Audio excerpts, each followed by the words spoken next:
ನನ್ನ ಹೆಸರು ಸ್ನೇಹ. ಒಂದು ಕಾಲದಲ್ಲಿ ಮುಂಬೈನ ರಸ್ತೆಗಳೇ ನನ್ನ ಬದುಕಾಗಿದ್ದವು.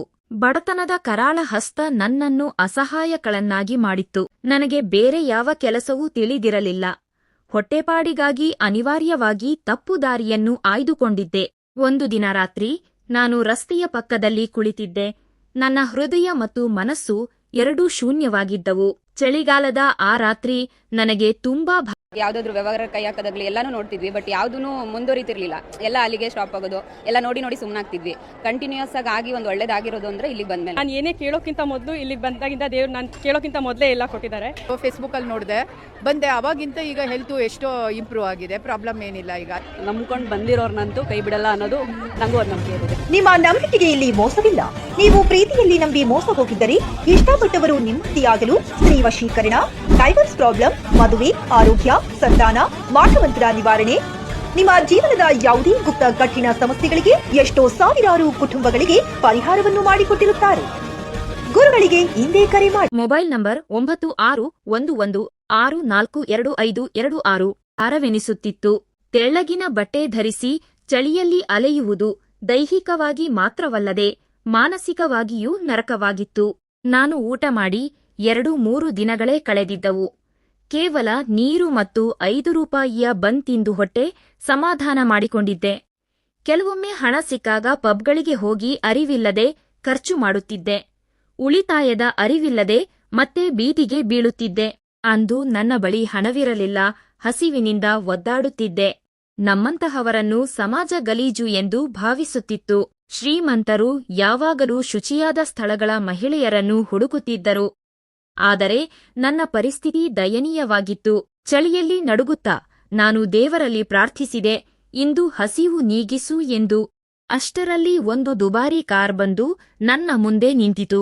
ಮನಸ್ಸಿನಲ್ಲಿ ಸಾವಿರಾರು ಆಲೋಚನೆಗಳೊಂದಿಗೆ ಕಾರಿನ ಬಳಿ ಓಡಿದೆ. ಒಳಗಿದ್ದ ವ್ಯಕ್ತಿ ತುಂಬಾ ಶ್ರೀಮಂತನಂತೆ ಕಂಡನು. ಅವರು ಏನನ್ನಾದರೂ ಹೇಳುವ ಮೊದಲೇ ನಾನು ಒಂದು ರಾತ್ರಿಗೆ ಕೇವಲ 3,000 ತೆಗೆದುಕೊಳ್ಳುತ್ತೇನೆ ಎಂದು ಧೈರ್ಯ ಮಾಡಿ ಹೇಳಿದೆ. ಹಸಿವಿನಿಂದ ಕಂಗೆಟ್ಟಿದ್ದ ಕಾರಣ ಅಷ್ಟು ಕಡಿಮೆ ಬೆಲೆ ಕೇಳಿದ್ದೆ. ನಾನು ನಿಮ್ಮನ್ನು ಖಂಡಿತ ಸಂತೋಷಪಡಿಸುತ್ತೇನೆ ಎಂದು ಭರವಸೆ ನೀಡಿದೆ. ಆ ವ್ಯಕ್ತಿ ನನ್ನನ್ನು ಒಮ್ಮೆ ಆಳವಾಗಿ ನೋಡಿ ಸಣ್ಣ ಧ್ವನಿಯಲ್ಲಿ ಕೇಳಿದರು, ನಿನ್ನ ಹೆಸರೇನು? ಆ ಪ್ರಶ್ನೆ ಕೇಳಿ ನಾನು ಒಂದು ಕ್ಷಣ ಮೌನವಾದೆ. ವರ್ಷಗಳಿಂದ ಯಾರೂ ನನ್ನ ಹೆಸರನ್ನು ಕೇಳಿರಲಿಲ್ಲ. ಎಲ್ಲರಿಗೂ ಕೇವಲ ಅವರ ಕೆಲಸದ ಮೇಲಷ್ಟೇ ಗಮನವಿತ್ತು. ನಾನು ಸಣ್ಣ ಧ್ವನಿಯಲ್ಲಿ ಸ್ನೇಹ ಎಂದು ಉತ್ತರಿಸಿದೆ. ಆ ಹೆಸರನ್ನು ಹೇಳುವಾಗ ಎಷ್ಟೋ ವರ್ಷಗಳ ನಂತರ ನನ್ನನ್ನು ನಾನು ಗುರುತಿಸಿಕೊಂಡಂತೆ ಭಾಸವಾಯಿತು. ನನ್ನ ಹೆಸರೇ ನನಗೆ ಹೊಸದಾಗಿ ಕೇಳಿಸಿತು. ಆ ವ್ಯಕ್ತಿ ಕಾರಿನಿಂದ ಕೆಳಗಿಳಿದು, ನಾನು ನಿನಗೆ ಒಂದು ರಾತ್ರಿಗೆ 5 ಲಕ್ಷ ರೂಪಾಯಿ ಕೊಡುತ್ತೇನೆ. ಬಾ, ನನ್ನ ಮನೆಗೆ ಹೋಗೋಣ, ಅಲ್ಲಿ ಉಳಿದ ವಿಷಯ ಮಾತನಾಡೋಣ ಎಂದರು. ನನ್ನ ಸಂತೋಷಕ್ಕೆ ಪಾರವೇ ಇರಲಿಲ್ಲ. ಹಿಂದೆ ಮುಂದೆ ಯೋಚಿಸದೆ ಕೂಡಲೇ ಅವರ ಕಾರಿನಲ್ಲಿ ಕುಳಿತುಬಿಟ್ಟೆ. ಕಾರಿನ ಒಳಗಡೆ ಒಳ್ಳೆಯ ಸುಗಂಧವಿತ್ತು. ಆ ವ್ಯಕ್ತಿಯ ಕೈಯಲ್ಲಿದ್ದ ದುಬಾರಿ ವಾಚ್ ಮತ್ತು ಉಂಗುರಗಳನ್ನು ನೋಡಿ ನನಗೆ ಸ್ವಲ್ಪ ಭಯವಾಯಿತು. ಮುಂಬೈಗೆ ಬಂದು 2 ವರ್ಷಗಳಾಗಿದ್ದರೂ ಇಂತಹ ವೈಭೋಗವನ್ನು ನಾನು ನೋಡಿರಲಿಲ್ಲ. ಕಾರು ಕೊನೆಗೆ ಒಂದು ಭವ್ಯವಾದ ಬಂಗಲೆಯ ಮುಂದೆ ನಿಂತಿತು. ಬಂಗಲೆಯ ಒಳಗೆ ಹೋಗುವಾಗ ಅವರು ಎಚ್ಚರಿಸಿದರು, ಒಳಗೆ ಹೋದ ಮೇಲೆ ತುಂಬಾ ಮರ್ಯಾದೆಯಿಂದ ನಡೆದುಕೋ. ಕಿರುಚಾಡಿದರೆ ಅಥವಾ ದರ್ಪ ತೋರಿದರೆ ನಿನ್ನನ್ನು ಜೈಲಿಗೆ ಕಳಿಸುತ್ತೇನೆ. ನಾನು ಏನು ಹೇಳುತ್ತೇನೋ ಅದಕ್ಕೆ ಹೂ ಎಂದು ಮೌನವಾಗಿ ಒಪ್ಪಿಕೋ ಎಂದು ಕಠಿಣವಾಗಿ ಹೇಳಿದರು. ಅವರ ಮಾತು ಕೇಳಿ ನನಗೆ ಹೆದರಿಕೆಯಾಯಿತು. ಹಸಿದುಕೊಂಡಿರುವುದೇ ಲೇಸು ಎಂದುಕೊಂಡು ಹೊರಗೆ ಹೋಗಲು ಯತ್ನಿಸಿದೆ. ಆದರೆ ಅವರು ತಡೆದರು. ನಾನು 2 ದಿನದಿಂದ ಏನೂ ತಿಂದಿಲ್ಲ, ಮೊದಲು ಏನಾದರೂ ತಿನ್ನಲು ಕೊಡಿ ಎಂದು ಬೇಡಿಕೊಂಡೆ. ಅವರು ನನ್ನನ್ನು ಗದರಿಸಿ ಸುಮ್ಮನಿರುವಂತೆ ತಾಕೀತು ಮಾಡಿ ಒಳಗೆ ಕರೆದೊಯ್ದರು.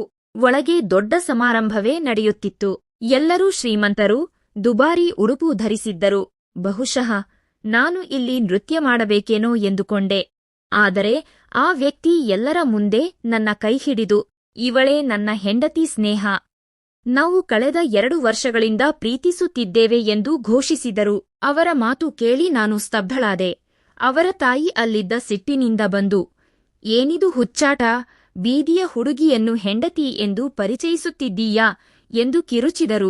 ಆಗ ಆ ವ್ಯಕ್ತಿ ಅಮ್ಮನಿಗೆ ಕೇಳಿಸುವಂತೆ, ನಾನು ಸ್ನೇಹ ಇಲ್ಲದೆ ಬದುಕಲಾರೆ, ಈಗಲೇ ಅವಳನ್ನು ಮದುವೆಯಾಗುತ್ತೇನೆ ಎಂದರು.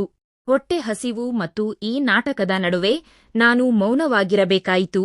ನನಗೆ ಆಗ ಊಟ ಮತ್ತು ಹಣದ ಅವಶ್ಯಕತೆ ತುಂಬಾ ಇತ್ತು. ಅವರು ಕೂಡಲೇ ಪುರೋಹಿತರನ್ನು ಕರೆಸಿದರು. ಅಲ್ಲಿನ ಪರಿಸ್ಥಿತಿ ನೋಡಿ ನಾನು ಅವರ ನಾಟಕಕ್ಕೆ ಸಾಥ್ ನೀಡಿದೆ.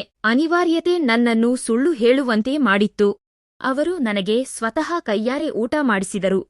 ಎಷ್ಟೋ ಕಾಲದ ನಂತರ ಅಂತಹ ಪ್ರೀತಿ ಸಿಕ್ಕಂತೆ ಭಾಸವಾಯಿತು. ಮದುವೆಯ ವಿಧಿವಿಧಾನಗಳು ನಡೆದವು. ಅಗ್ನಿಸಾಕ್ಷಿಯಾಗಿ ನಾವು ಸಪ್ತಪದಿ ತುಳಿದೆವು. ಮದುವೆ ಮುಗಿದ ಮೇಲೆ ನನ್ನನ್ನು ಮೇಲಿನ ಮಹಡಿಯ ಸುಂದರವಾದ ರೂಮಿಗೆ ಕರೆದೊಯ್ದು ವಿಶ್ರಾಂತಿ ಪಡೆಯಲು ಹೇಳಿದರು. ಆ ರೂಮು ಅರಮನೆಯಂತಿತ್ತು. ಮೃದುವಾದ ಹಾಸಿಗೆಯ ಮೇಲೆ ಮಲಗುತ್ತಿದ್ದಂತೆ ದೀರ್ಘವಾದ ನಿದ್ರೆಗೆ ಜಾರಿದೆ. ಮರುದಿನ ಬೆಳಗ್ಗೆ ಎದ್ದು ಬಾತ್ರೂಮ್ ವ್ಯವಸ್ಥೆ ತಿಳಿಯದೆ ಕೆಲಸದವಳ ಸಹಾಯ ಪಡೆದೆ. ಸ್ನಾನ ಮಾಡಿ ಸೀರೆ ಧರಿಸಿ ಕನ್ನಡಿಯಲ್ಲಿ ನೋಡಿದಾಗ ಹಳೆಯ ಸ್ನೇಹ ಮರಳಿ ಬಂದಂತೆ ಅನ್ನಿಸಿತು. ಸ್ವಲ್ಪ ಸಮಯದ ನಂತರ ಅಭಿಜಿತ್ ರೂಮಿಗೆ ಬಂದರು. ಅವರು ಸಮಾಧಾನವಾಗಿ ನನ್ನ ಬಳಿ ಕುಳಿತು ಅಸಲಿ ವಿಷಯ ತಿಳಿಸಿದರು. ಅವರ ಮನೆಯಲ್ಲಿ ಅವರ ಮಲತಾಯಿ ದುರಾಸೆಯಿಂದ ಅಭಿಜಿತ್ಗೆ ತಮಗೆ ಇಷ್ಟ ಬಂದ ಕಡೆ ಮದುವೆ ಮಾಡಲು ಹೊರಟಿದ್ದರು. ಅದನ್ನು ತಪ್ಪಿಸಲು ಅವರು ನನ್ನನ್ನು ಬಳಸಿಕೊಂಡಿದ್ದರು. ಅವರು ನನಗೆ 20 ಲಕ್ಷ ರೂಪಾಯಿ ಆಫರ್ ನೀಡಿದರು. 6 ತಿಂಗಳು ಅವರ ಜೊತೆ ಹೆಂಡತಿಯಾಗಿ ನಟಿಸಬೇಕು ಎಂದರು. ಅದಕ್ಕೆ ನಾನು ಒಪ್ಪಿಕೊಂಡೆ. ಆದರೆ ಅವರ ಮಾತುಗಳನ್ನು ಕೇಳುತ್ತಿರುವಾಗ ನನಗೆ ರೋಹನ್ ನೆನಪಾದನು. 2 ವರ್ಷದ ಹಿಂದೆ ನನ್ನ ಬದುಕನ್ನು ನಾಶ ಮಾಡಿದ ಆಕಾಶ್ ಇವನೇ ಇರಬಹುದೇ ಎಂಬ ಸಂಶಯ ಕಾಡಿತು. ಧೈರ್ಯ ಮಾಡಿ ನಾನು ಅವರ ಶರ್ಟ್ ಕಾಲರ್ ಹಿಡಿದು ಕೇಳಿದೆ, ನೀನು ಆಕಾಶನೇ ಅಲ್ವಾ? ನನ್ನನ್ನು ಊರಿಂದ ಕರೆಸಿ ಬೀದಿಗೆ ತಂದವನೂ ನೀನೇ ತಾನೇ ಎಂದು ಕಣ್ಣೀರು ಹಾಕಿದೆ. ಅಭಿಜಿತ್ ತಕ್ಷಣ ಮಂಡಿಯೂರಿ ಅಳುತ್ತಾ ಕ್ಷಮೆ ಕೇಳಿದರು. ಹೌದು, ನಾನು ಅಂದು ಅಸಹಾಯಕನಾಗಿದ್ದೆ. ಮನೆಯವರ ಒತ್ತಡಕ್ಕೆ ಬಲಿಯಾಗಿ ನಿನ್ನನ್ನು ಕೈಬಿಟ್ಟಿದ್ದೆ ಎಂದರು. ಅವರು ಅಂದು ನನ್ನನ್ನು ಹುಡುಕಲು ತುಂಬಾ ಪ್ರಯತ್ನಿಸಿದ್ದರಂತೆ. ಆದರೆ ವಿಫಲರಾಗಿದ್ದರಂತೆ. ತಮ್ಮ ತಪ್ಪಿನ ಪ್ರಾಯಶ್ಚಿತ್ತಕ್ಕಾಗಿ ಈಗ ನನ್ನನ್ನು ಗೌರವದಿಂದ ನೋಡಿಕೊಳ್ಳಲು ನಿರ್ಧರಿಸಿದ್ದರು. ನಾನು ಅವರ ಪಶ್ಚಾತ್ತಾಪವನ್ನು ನೋಡಿ ಅವರನ್ನು ಕ್ಷಮಿಸಿದೆ. ನಮ್ಮ ಜೀವನದ ಹೊಸ ಅಧ್ಯಾಯ ಅಲ್ಲಿಂದ ಪ್ರಾರಂಭವಾಯಿತು. ಅವರು ನನ್ನನ್ನು ಕೇವಲ ಮನೆಯಲ್ಲಿ ಕೂಡಿ ಹಾಕಲಿಲ್ಲ, ನನ್ನ ವಿದ್ಯಾಭ್ಯಾಸ ಮುಂದುವರಿಸಲು ಸಹಾಯ ಮಾಡಿದರು. ಇಂಗ್ಲಿಷ್, ಕಂಪ್ಯೂಟರ್ ಎಲ್ಲವನ್ನೂ ಕಲಿಸಿದರು. ನಂತರ ನನ್ನನ್ನು ಒಂದು ಚಾರಿಟಿ ಸಂಸ್ಥೆಗೆ ಸೇರಿಸಿದರು. ಅಲ್ಲಿ ನಾನು ನನ್ನಂತಹ ಸಂಕಷ್ಟಕ್ಕೆ ಸಿಲುಕಿದ ಮಹಿಳೆಯರಿಗೆ ಸಹಾಯ ಮಾಡಲು ಶುರು ಮಾಡಿದೆ. ಅಭಿಜಿತ್ ತನ್ನ ಮಾತಿನಂತೆ ನನಗೆ ಹೆಂಡತಿಯ ಗೌರವ ನೀಡಿದರು. ನಮ್ಮೂರಿನ ತಂದೆ ತಾಯಿಯ ಬಳಿ ಕರೆದೊಯ್ದು ಅವರ ಆಶೀರ್ವಾದ ಕೊಡಿಸಿದರು.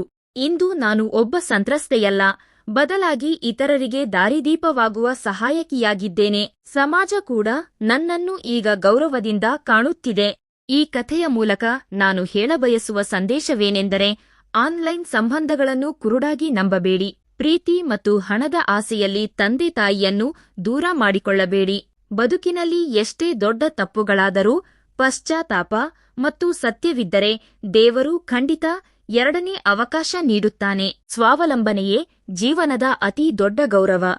ಮಹಿಳೆಯರು ಶಿಕ್ಷಣ ಮತ್ತು ಕೌಶಲದ ಮೇಲೆ ನಂಬಿಕೆ ಇಡಬೇಕು. ನನ್ನ ಕಥೆ ನಿಮ್ಮೆಲ್ಲರಿಗೂ ಸ್ಫೂರ್ತಿಯಾಗಲಿ ಎಂದು ಆಶಿಸುತ್ತೇನೆ. ಈ ವಿಡಿಯೋ ಇಷ್ಟವಾಗಿದ್ದರೆ ಲೈಕ್ ಮಾಡಿ, ಶೇರ್ ಮಾಡಿ ಮತ್ತು ನಮ್ಮ ಚಾನೆಲ್ಗೆ ಸಬ್ಸ್ಕ್ರೈಬ್ ಆಗಿ. ಧನ್ಯವಾದಗಳು.